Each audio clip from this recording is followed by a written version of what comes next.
gentlemen, Good afternoon, sir. and ladies, I'm sorry, and lady pala, because the other one has left. Okay, so this afternoon I'm going to do an assessment of that just presented activities, because this is an actual presentation of the use of the different alternative methods, such as what? Demonstration, we have role play, movies and films, and simulations and games. Okay. Now, just to reiterate that when you use these alternative methods, this is other than the lecture as a method. Okay.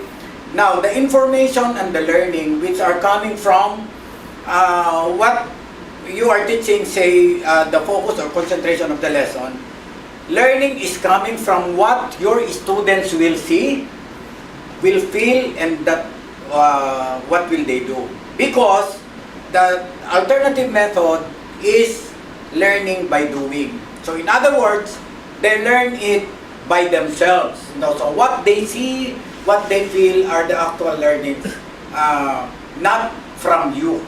So as I was saying before, you will only have to emphasize or give corrections for something if it has violated a policy, a regulation, Republic Act, international laws, and etc. Then that's when you intervene.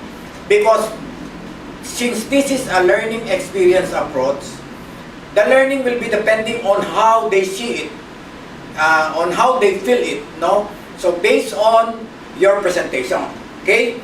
Now, let's take it one by one. The demonstration is a process, is a learning method by which you follow three processes or steps.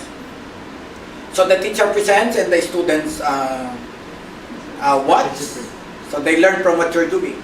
And then the second is that the teacher perform, the students perform together, you do corrections if there are some needs to be corrected on the process or the steps.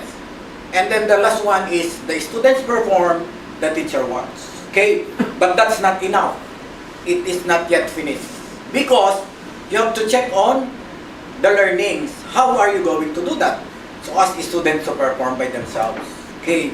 Now, in that way, it is not only the concerned student which is, validated on his learnings, but the other students also learn from him because he see what he is doing. Okay, that's demonstration. And I think that most of you have done it the right way. So congratulations, let's give a round of applause. Okay, next.